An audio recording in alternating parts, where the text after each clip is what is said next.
എൻ്റെ വീട്ടിൽ അങ്ങനെ ഭയങ്കര സപ്പോർട്ട് എന്ന് പറയാനില്ല. വളരെ കുറഞ്ഞ സപ്പോർട്ടായിരുന്നു. വളരെ പക്ഷെ ഇപ്പോൾ ഭയങ്കര സപ്പോർട്ടാണ്. എൻ്റെ അത്തായൊക്കെ ആദ്യത്തെ ടൈമിൽ ഞാൻ യൂട്യൂബ് സ്റ്റാർട്ട് ചെയ്ത് ഞാൻ ആദ്യത്തേക്ക് ഇന്റർവ്യൂലൊക്കെ പറഞ്ഞുകൊണ്ടിരുന്നത് എൻ്റെ അത്ത ഒരു സപ്പോർട്ടും ഇല്ല അങ്ങനെയായിരുന്നു. പക്ഷെ ഇപ്പോൾ എൻ്റെ താഴെ കണ്ടില്ല എൻ്റെ മോളുടെ യൂട്യൂബ് ചാനൽ മീൻസ് ഇപ്പൊ സപ്പോർട്ടുണ്ട്. ആ ടൈമിൽ ഒന്ന് അവർക്ക് ഇതിനെപ്പറ്റി നമ്മളിപ്പോ നിൽക്കുന്ന ഒരു വളർന്ന സാഹചര്യം ഉണ്ടല്ലോ, നമ്മൾ നിൽക്കുന്ന സ്ഥലം, നമ്മൾ വളർന്ന ഒരു ഫാമിലി, അങ്ങനെയൊക്കെ. അപ്പം നമ്മുടെ അവിടെ എന്നൊക്കെ പറഞ്ഞാല് ഭയങ്കര ഇതാണ്, ടോക്സിക് എന്ന് ഞാൻ പറയില്ല, കാരണം അതങ്ങനെ പഠിച്ചു വന്നതാണ്. അപ്പം അങ്ങനെ കുറച്ച് പ്രശ്നങ്ങളുണ്ടായിരുന്നു. പക്ഷെ ഇപ്പോ അവർക്ക് എല്ലാം കുറെയൊക്കെ മനസ്സിലായി തുടങ്ങി, ഇങ്ങനെയാണ്. എന്നാലും മനസ്സിലാവാത്ത കാര്യങ്ങൾ ഇപ്പോഴും ഉണ്ട്. പിന്നെ മനസ്സിലാവുമായിരിക്കും.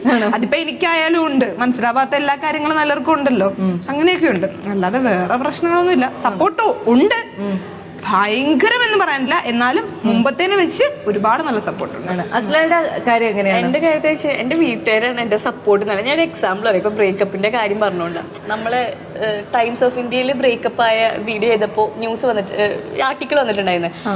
ആ സമയത്ത് എൻ്റെ ഉമ്മ കാണുന്ന അത് വാട്സാപ്പ് സ്റ്റാറ്റസ് ആക്കി ഷെയർ ചെയ്തേക്കുന്നു. അറിയാത്തവരെയും കൂടി അറിയിക്കുന്നത് എൻ്റെ മോള് ബ്രേക്കപ്പ്. ഞാൻ ഇങ്ങനെ അപ്പം ചിന്തിച്ചിട്ടുണ്ട്, ഇനി അത് പോട്ടെ. കുറച്ച് ദിവസം മുമ്പ് ഞാൻ ഇങ്ങനെ ഒരു റീൽ എടുത്തിട്ടുണ്ടായിരുന്നു, ഈ ഉറങ്ങി കിടക്കുന്ന ഒരു എല്ലാവരും കണ്ടിട്ടുണ്ട്, നല്ല വൈറലായിരുന്നു ആ സാധനം. അതും എൻ്റെ ഉമ്മ അങ്ങ് വാട്സാപ്പ് എന്തായിക്കോട്ടെ, അതിപ്പം വിമർശനമായിക്കോട്ടെ, സപ്പോർട്ട്, എൻ്റെ ഉമ്മ എടുത്ത സ്റ്റാറ്റസ് ഉമ്മക്ക് അതൊക്കെ ഭയങ്കര അഭിമാനം. അതാണ് എൻ്റെ വീടിൻ്റെ മൊത്തത്തിലുള്ള അപ്പൊ എനിക്ക് അത് തന്നെയാണ്. അല്ലെങ്കിൽ ഞാൻ ചിലപ്പോൾ ഡിപ്രഷനിലോട്ട് പോയേനെ. ഞാൻ ഭയങ്കരമായിട്ട് വീട്ടിൽ ഡിപ്പെൻഡ് ചെയ്യുന്ന ഒരാളാണ്. അപ്പൊ എൻ്റെ ഉമ്മ, പ്രത്യേകിച്ച് എൻ്റെ ഉമ്മ, പിന്നെ എൻ്റെ ഉപ്പ എൻ്റെ കൂട്ട് നിന്നില്ലെങ്കിൽ ഞാൻ തകർന്നു. ആ നാട്ടുകാരൊക്കെ ഇങ്ങനെ അതും ഇതൊക്കെ പറയുമ്പോൾ എൻ്റെ ഉപ്പയും ഉമ്മയും പറയുന്നത് അവൾക്ക് അവളുടേതായ വ്യക്തിത്വം ഉണ്ട്. ഓക്കെ, അവൾ ഒരിക്കലും ഇപ്പൊ ഞാൻ എൻ്റെ പ്രണയം ഓപ്പൺ ആക്കിയിട്ട് എനിക്കത് കാണിച്ചു എന്ന് വെച്ചിട്ടുണ്ടെങ്കിൽ ഞാൻ ഇപ്പോഴും ഈ നിമിഷം എൻ്റെ കല്യാണം കഴിഞ്ഞു സന്തോഷമായിട്ട് പോകും. ഞാൻ റിഗ്രറ്റ് ചെയ്യുന്നില്ല. കാരണം എൻ്റെ ജീവിതത്തിൽ പ്രണയം ഉണ്ടായിരുന്നു. അതിപ്പോൾ ആൾക്കാർ അറിയണേൽ എന്ത് തെറ്റ്. ഞാൻ ഇതുവരെ ഒരു ടോക്സിക് ആയിട്ടുള്ള കാര്യങ്ങൾ ഞാൻ എൻ്റെ അക്കൗണ്ടിൽ ഇതാക്കിയില്ല.